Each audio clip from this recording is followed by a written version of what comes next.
आपने कहा है कि बीजेपी का सिक्सर विपक्ष का कलेजा क्यों फटा। बिल्कुल मेरा कलेजा फटा था जब 26 बहनों को गोली मारी, 26 बहनों को जब सिंदूर जला गया था। मेरा कलेजा फटा था। मेरा कलेजा फटा था जब कर्नल सोफिया चौधरी को बीजेपी का नेता, बीजेपी का मंत्री आतंकवादी का बहन बता रहा था। फटा था कलेजा। मेरा कलेजा फटा था जब 26 बहनों का सिंदूर जला था और ये जाखड़ा बीजेपी का सांसद कहता है कि उन्हें बिरंगना का भाव नहीं था। कलेजा फटा था मेरा, क्योंकि हम हिंदू राष्ट्र बात तो फिर नहीं अनुराग भदौरिया जी, बात तो फिर यासीन मलिक और याकूब मेमन से भी नहीं होनी चाहिए थी, लेकिन इनके लिए तो कोर्ट गए थे ना। याकूब मेमन के लिए यासीन मलिक को तो दिल्ली बुलाया जाता था, वार्ता करनी थी। तो नहीं, तो उनके बारे में आप कुछ नहीं कहेंगे?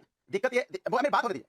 नहीं हम कहेंगे, सुनिए ना, बोलने दीजिए ना देवी जी, हम लोग को बोलने दीजिए। सुधांशु जी को कृपया आप खुली छोड़ दे देती है तो लोकतंत्र यहाँ भी भाई, पत्रकार का धर्म भाई, विपक्ष बोल रहा है उसको ज्यादा मौका। मुझे अपने सारे धर्म पता है, मैंने आपको 90 सेकंड बोलने दिया और फिर सवाल पूछा, लेकिन आप हैं जिनको हमेशा वोट चोरी, ट्रॉफी चोरी, समय चोरी याद रखा रहता है। अरे बोलने दीजिए। अच्छा बोलने दीजिए ना। मैंने आपसे क्या बोला? मैंने आपसे बोला जो राष्ट्रभक्त होंगे, जो राष्ट्र की बात करेंगे, उनको बहन की चिंता होगी, क्योंकि बहन हिंदुस्तानी है। हम सुधांशु जी की तरह 1975, 70, 89 में पुरानी सही का मेरे साथ है। कांग्रेस ने सब कुछ अच्छा किया तो आपको मौका क्यों मिलता? आप रोते रहते हो हमेशा, कांग्रेस ने क्या, कांग्रेस ने वो क्या, कांग्रेस ने सब कुछ ठीक किया होता 2014 में आपको क्यों लाते? क्यों आप चलिए, जब आपने बहुत सारे सवाल खड़े कर दिए, सुधांशु जी जवाब दीजिए। सुधांशु जी जवाब दीजिए, फेरिस्त है एक सवालों की। अरे अभी बात ही नहीं पूरी हुई। नाविका जी, मुझे लगता है भदौरिया जी डिबेट में एब्सेंट माइंडेड होकर बैठते हैं।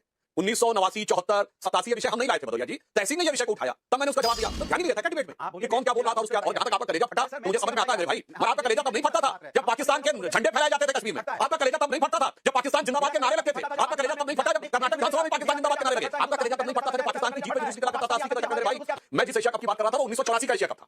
1984 का एशिया कप था और ऑर्थोडॉक्स क्लब के उस मैच वो भी दुबई में खेला गया था, शारजाह में। 1984 का मतलब तहसीन भाई, 80 में तो आतंकवाद पूरे चरम पे था, 84 में तो आतंकवाद पूरे चरम पे था, फिर पाकिस्तान से मैच क्या खेल रहे थे। और मैं दर्शकों को कहता हूं जाके याद करिए, 31 अक्टूबर 1984 जिस दिन श्रीमती इंदिरा गांधी की हत्या हुई, उस दिन भारत पाकिस्तान में वनडे मैच चल रहा था, क्या सियालकोट में था। और बाद में मैसेज किया कि इंदिरा जी की हत्या हो गई तो रोक दिया गया था। जहां तक मुझे याद है उस समय दिलीप वेंकट बैटिंग कर रहे थे, मैं बहुत बच्चा था। तो मेरे भाई क्यों खेल रहे थे भाई?